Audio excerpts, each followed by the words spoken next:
right, construction champions, it's your host, Ron Nussbaum, and we're here for another episode of Construction Champions Podcast, where we're burning the damn house down so we can rebuild it. And that's not just with your business, that's with your life, that's with everything around it. On Construction Champions Podcast, we are here to dominate 2024 and bring out the champions that are in the construction industry that I know live within it, that want to come out and do amazing things. I'm super excited today for our guest. Chris, it is great to have you here with us today. Hey, thanks, Ron. You do come in hot, so I see what you mean. I stayed on my chair though, so I think I'm firmly secured. There you go. Just a little bit hot. It's why I always pre-reference it. Like I said, had somebody almost fall out of the chair before. So after that, I decided I'm going to let everybody know what they're about ready to get into. Nice. So I'm super excited to talk today. Why don't you take some time? Tell the construction champions out there a little bit about yourself, what excites you, what got you here to today. Sure. Well, I'm Chris Langford. I'm the managing partner of a firm called Home Technology Ventures. So I'm an early stage venture capital investor who focuses on companies that are innovating within the housing and home industries. Um, I got there. My original path into the venture world was through building a venture capital arm for Lowe's, the big home improvement retailer. Prior to that, I launched businesses for them, ran strategy and corporate development. I always say I've been around the housing market for almost 20 years, starting as an investment banker, moving on into corporate life, and now as a venture capitalist. So what excites me? I think what excites me is the fact that for the first time, at least that I can remember within my lifetime, I'm just turned 44 the other day. So I'm sort of right in the middle between being old and somewhat new to the game. But I think what's exciting for me personally, as someone who lives to invest in things that are kind of on the bleeding edge, is that for the first time that I can ever remember, the industry has to change. Like it's not a nice to do. It's not a maybe we could squeak out a little bit of something here. The industry has to change, right? I mean, I think the way that we build our homes is unsustainable. It's no longer resilient to kind of the climate and other things that we have. The cost of housing has certainly gotten to a point where that's problematic for a lot of different folks. We're building homes the same way we did 150 years ago for the most part, using, generally speaking, a lot of the same materials.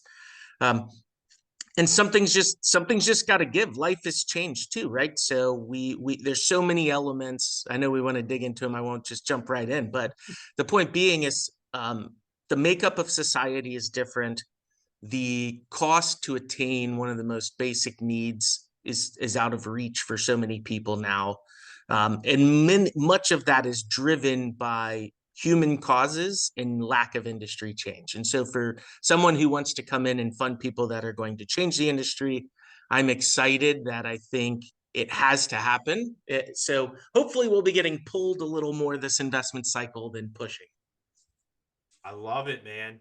That is exciting, and what excites me is your terminology around your age. See, I'm 39, I'm about to be 40, and I feel like the same way. And what you just said about that you're not new to the game, but you're not the old dog, like that's a perfect analogy. Like you're a very experienced person that's still got a lot of runway to go out and rock and roll. I've been looking for like how do I describe where I'm at in my life? And I love it. Yeah, I look at it as I am finally experienced enough to be competent at my job, right? I think when you're young, you don't really care because you have so much horsepower that you'll just kind of power through everything, right? It's kind of like if you're like football, right? So when you first come out, maybe you focus on your athleticism, maybe you're more athletically gifted than everyone else. You just outwork everyone, and then take a quarterback or something. As they get older, they stop leaving the pocket. They stand back there. They know the defense pre-snap, and they know the plays to make. And I think I'm heading into the second part of my career where I'll be reading the defenses and making the right play more often, as opposed to relying on my physical prowess. Which, luckily, this is not a television show. Otherwise, you'd know I was sort of exacerbating my physical prowess on this. All right, man. Well, let's dive into it. Let's ask the $1,000,000 question, which is what makes a construction champion? So again, I'm going to look at it through my lens as someone who wants to disrupt things. And I would say a construction champion, in my opinion, has two real core elements to them. The first one is they start by putting themselves in the shoes of the homeowner, the resident, the purchaser, the downstream, right? So I think it's very easy when you approach if you approach construction as your business, right? It's very easy to look at it through the lens of either getting in, getting the next buck, right? Getting another crew under you, landing another job, um, whatever it is. And oftentimes there's so much work to be done that you're only focused on kind of the incremental benefit and you're very focused on how it benefits you as a business. So to me, a champion takes a step back in construction and thinks about it from the perspective of what am I doing to delight the customer downstream, right? I honestly think that the two of those things can go hand in hand.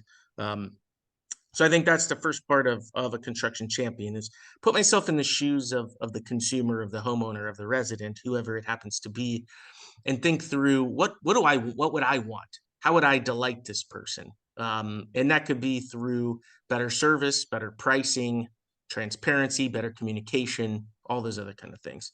So I think that's part one.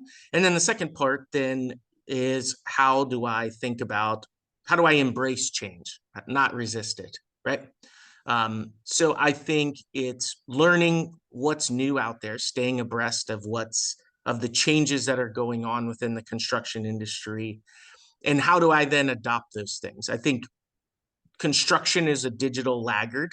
It's one of the least digitized and least productive industries in the world.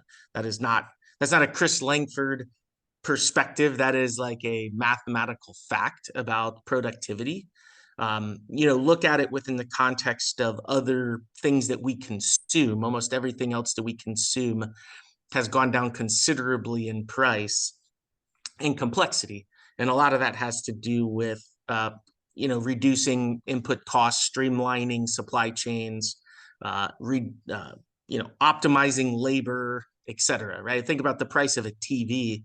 Used to be a 35-inch TV when I was a kid was, $1,500, $1,600. It was like amazing. And now you can walk into Best Buy and walk out for $400 for like an 80-inch TV, right? So I think just the two biggest things for me as a champion is put yourself in your customer's shoe first. Get outside of your own business and the day-to-day tasks that you need to complete, and really think about how do I delight that person that I need to serve. And then the second part of that is then kind of keep abreast of the newer things that are going on out there. There is a lot of innovation that is trying to occur within the construction industry. There are a lot of opportunities to digitize your business and optimize your business, from lead gen to labor management to scheduling and dispatching and all these other kind of things. So keep yourself educated on those things and be open to implementing those. I think those are the two biggest things that make a champion in my mind. I love it, and they're the two biggest things that the industry needs. So I've been having great conversations outside of Construction Champions on some other podcasts about that customer experience. Like what you're talking about, putting yourself in the shoes of that customer. Like the construction industry as a whole has a horrible customer experience, satisfaction, reputation. And I don't care if you think you do it better than everybody else, chances are there's room for improvement there. And as an industry, we have to raise the bar to other. Like we need to come to other and do exactly what you're talking about and understand we do serve clients. Like we have a customer, and as an industry, we are not making them happy. No, it's relatively surprising. I mean, I think, 15 years ago when I was at Lowe's, we would do these customer research journeys, and we would map out all of these pain points and the experience and all these opportunities to delight customers, and I would always view it through the lens of a researcher. And so again, I would spout facts like, oh, communication is terrible, and people don't show up all the time, and change orders and all this other stuff, right? 20% over budget, and they hate that. And so we'd know all the rationale for why things go south. But then when I sort of we did a lot more work on it than we had done in the past. It's like, it's almost surreal to be in the middle of the experience and watch it happen to you, right? And the worst part is you're helpless, right? So maybe you, Ron, are someone who wouldn't outsource or could jump in at any given point and be like, you know what, I'm not waiting on an electrician, right? Maybe you can do those things. But the average person who has contracted with someone, it's like, once the job is started, the worst part about it's like when you're sitting in the sales office to buy a car, right? And they took your car to go appraise it, and you can't, they won't let you back in your car, right? And they're just like getting the sales manager and playing the shell game, and they're doing all these things, right? You feel the worst part of that experience is that feeling of captivity. And that's what I've come to believe really, really lends itself to the challenge in the construction industry is like, I've already decided I can't do it myself. I've outsourced it. I'm most likely paying a decent amount of money, right? So it's almost impossible to do something, even a minor repair, without coming out of pocket somewhat. And once it's started, you are so beholden to that vendor. So even if you think it almost takes a catastrophe for you to switch contractors in the middle of the job, right? So, and the worse the job is going, the more the dollar signs start running, right? It's like, well, we hadn't contemplated this, so that's a new thing, and that's a new thing, and that's a new thing. And so there's almost like no end in sight of the amount of money you might be out of pocket. There's no visibility into when the job's actually going to get done. There's no opportunity for you to jump in and do it yourself. And generally speaking, it is exceptionally challenging to move from one contractor to the next. And so it's just this like really horrible feeling of captivity. And oh, by the way, they happen to be, disrupting your living space all during that period of time. And so, yeah, it's just, it's what I think is always surprising is the number of industry participants who approach it as sort of the cost of doing business, right? They don't show a lot of empathy for the fact that the homeowner is going through this challenge, right? I feel like empathy is one of the biggest missing components in here because, again, if I've got 10 different jobs and I'm just bouncing from the next one to just see where it's going, and I'm trying to schedule the electrician here and the plumber here and the framer over here, all of those jobs are behind almost always, right? And therefore you operate in this world where it's almost like you downplay the fact that everything is behind, because the belief of the contractor often is to say, hey, if I make it look like everything's under control, then people won't freak out about the delay. And I feel like that's like the opposite what they should be doing, which is empathizing with the fact of like, yeah, this was the schedule we wanted to do, and here are the things that are happening that are causing us to be off schedule. And even though we anticipate that, this is a rough estimate, I empathize with you, and I apologize for the fact that it's almost like apology means I'm going to have to take some money off. But that's not really the case. So anyways, I know that's just a whole bunch of ranting on the customer experience, but it's just shocking the lack of empathy and the lack of focus on getting the customer experience right, and how much of a differentiator it is just to be transparent and empathetic. That takes no technology, right? Yeah, no, not at all. Like you're so on point with that. And like, I mean, it's why we just have to do better. It's why I do the Construction Champions podcast, is so we can have these conversations, so guys, people can start to understand like what you just talked about with what that customer feels. Like, I am a big component of just being transparent, being honest. Like, there's no facade that has to be put on, and what you believe in your mind. If you go into it with the mindset of like, I'm going to have to discount this job, then that homeowner is going to want you to discount that job. If you just go in there and you're just like very fact of the matter, like, this is what's happening, this is why, this is where we're at, and have some of these discussions in that sales process as well. I used to tell my guys all the time is that one thing you have to understand is that the moment we walk through that door and start working on that house, it is miserable for that homeowner if they're living in that house. Like, there's nothing we can do about that other than be happy, be as accommodating as we can. But like, we are literally going in and disrupting their life. And Right. that is going to bring out all kinds of different emotions, and that's all they are. It's nothing personal.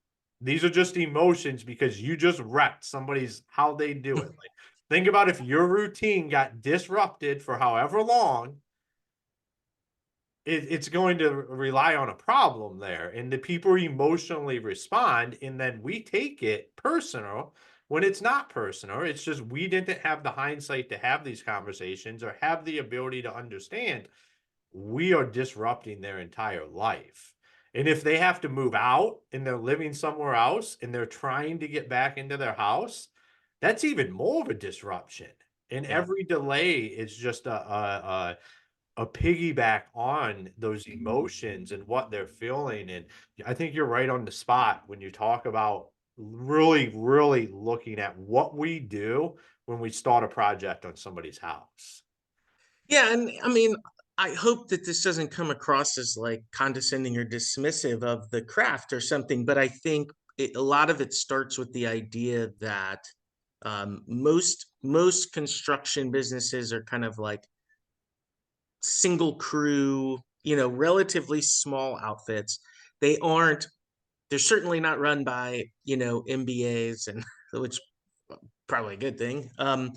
My point being is like what I don't find is that I find that many construction companies, because they are subscale, do not take any time to truly and deeply understand these things, right? Like, again, when we would do research on projects, uh, I remember, the stress of a major home improvement project was, ranked pretty high in terms of like marital strife, right? Mm. Like, in the not quite to infidelity, but there's some pretty deep emotional things that happen during those periods of time.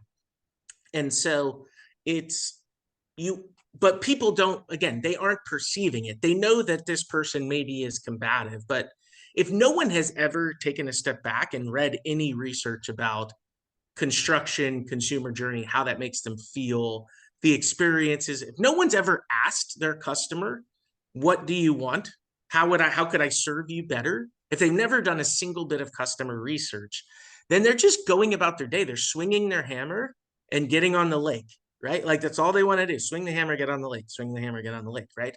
And they're not, they're just, again, they're living with the idea. It's almost like they've thrown up their hands and said, well, this is just the way it is, right? Like, yeah, everyone knows, terrible experience, gonna run over, gonna do all these other things. But I don't think there's just isn't a level of understanding about what their customer is going through, um, because it's such a long tail, small operator industry.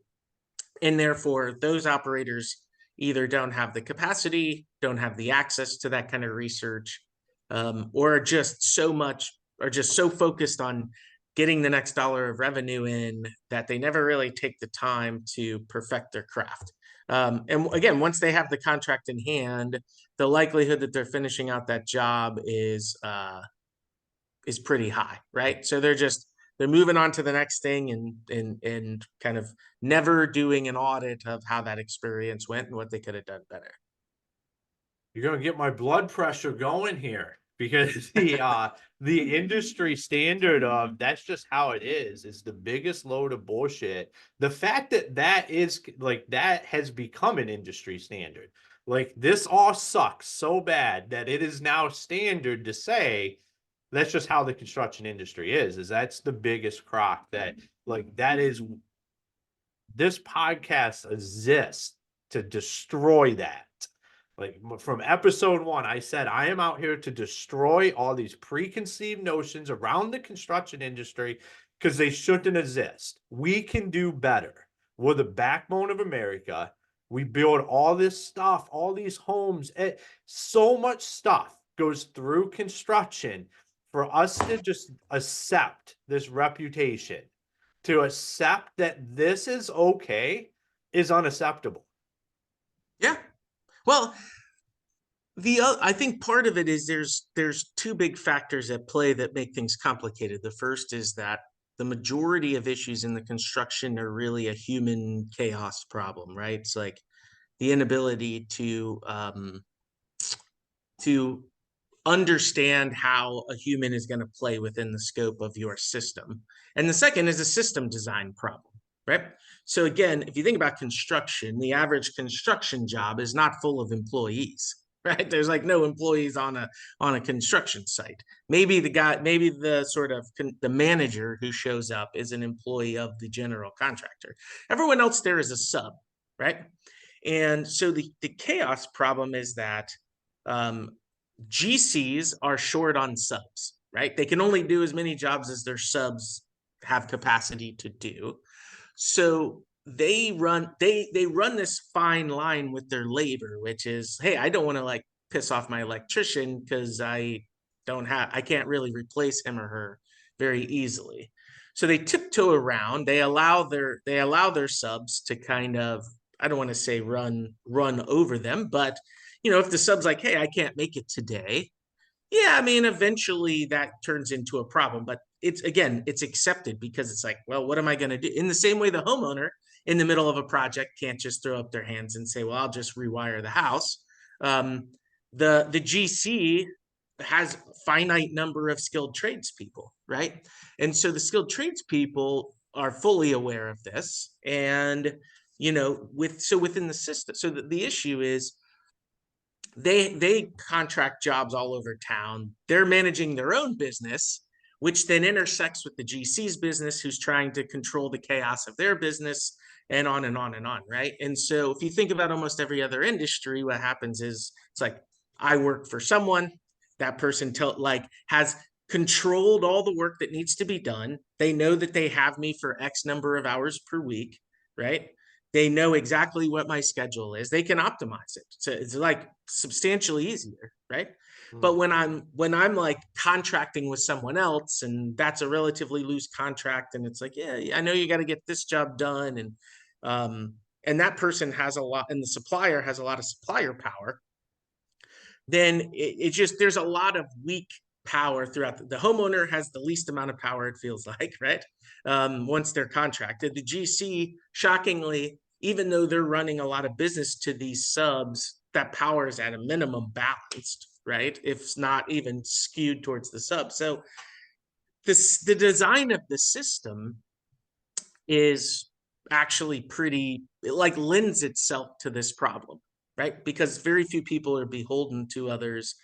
And every person fundamentally needs the other person downstream, right? So again, if I didn't need the GC, if I just like hired someone because it'd be easier and it'd like save my weekends, and I could get 2 or 3 weeks into a project and be like, this sucks, then I'd have a ton of power. I just like, get out of here. I don't want it. Like, I'm done. Like, finish up. I'll pay you for what you've done. And I'll just take it from here. But I don't have that power. I don't really have that capability. And similarly on down the line. And so the structural problems, and then the humans underneath them, and the chaos that the humans create by the structural problems, lends itself to a lot of these challenges, which in hindsight is why a lot of people used to say, oh, this can't be solved with this can't be solved with technology, right? A lot of people say, well, it's humans, it's not technology problem. And I think that is also a little bit of a throwing the hands in the air motion, because I agree that it doesn't all get solved with technology, right? Until, I guess, robots are our subcontractors or something like that, right? But like, it doesn't get solved with technology, but it can certainly get enhanced. And so that's what we're trying to do. We're trying to just take some of these ridiculous amounts of inefficiencies that are in these markets and use technology to make the industries more productive, which I think create both a better experience and ultimately a lower cost downstream. I love it, man. You're for knowledge, you're for facts, which I really love, because facts are what matter at the end of the day. So for all the construction champions out there, if they wanted to connect with you, follow you, learn more about what you're doing, where's the best place for them to do that at?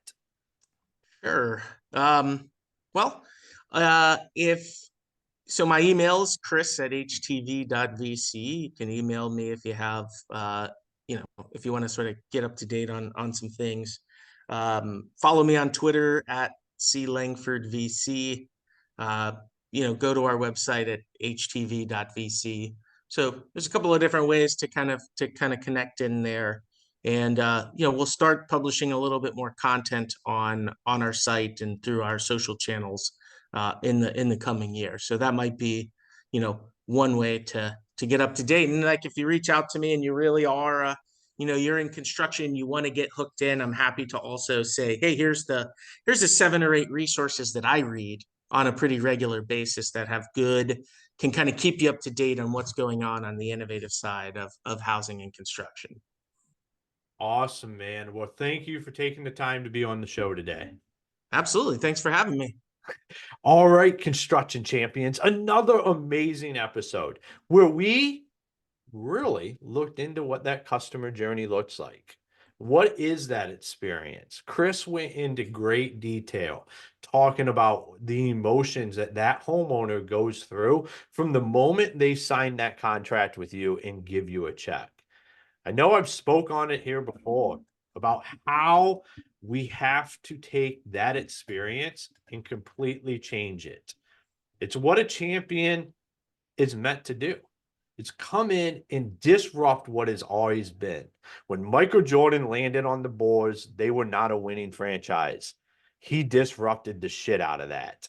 And when he left, they thought championships are the only status quo. That's what we have to do in our businesses. That's what we have to do in the construction industry, is step in and say, this is not how it's supposed to be. This is how it's supposed to be. And how do we get there and work on that? One thing we used to do was go shop. I don't even know if that's the right terminology, but I would literally have people call the company up, go through the process, go through that customer journey. Unbiased people that I knew would tell me exactly what they thought about that customer experience. Do you have the ability to do that? And when I say ability, the honesty with yourself to have somebody do that. You could just close, if you're driving, do not do this if you're driving, but you could close your eyes and probably pretty much visualize what that customer experience is like. My question is do you have the balls to put somebody through that and then get the honest feedback? Because that's what it's going to come down to, is understanding that, having that empathy that Chris spoke of, to be able to understand what your customer is going through so we can change the perception of that customer experience in construction. So construction champions, make sure you go join our Construction Champions Mastermind group on Facebook, where we're connecting listeners and guests. Share the podcast, like the podcast, leave us a review. We are continuing to grow, and 2024 is going to be an amazing year for Construction Champions Podcast. Make sure you go out and you check out all of our sponsors. And until next time, be the champion you were meant to be. Hey, construction champions, it's your host, Ron Nussbaum here, and I want to talk to you about how you can automate all of your marketing. We've had so many people on here talk about getting the systems in place. Well, we have partnered with Build 12 and Construction Champions podcast. Les O'Hara, the founder, what really excites me is his 30 years in the industry. And now he's built a system to be able to nurture your leads and continue to utilize that. I personally use the system myself. Build 12 is absolutely amazing. There's a lot of value in there, and it's a way to start getting away from Angie's List and all of that kind of stuff and start actually creating your own leads every day and have a system for them. So go on our website, check out the show notes, go check out Build 12 and what it can do for the front end of your business today. It's absolutely amazing. I highly recommend going and meeting with Les and his son, Devin, and talking to him about what they built for their own business so the rest of the industry can take benefit from that. Here on Construction Champions, we're all about helping each other out. And what is better than contractors helping contractors? I say nothing. So let's go take this to the next level. Go check out Build 12. If you have any questions, feel free to reach out to me or Les or his son, Devin. We're here to help. We want to continue to grow the industry.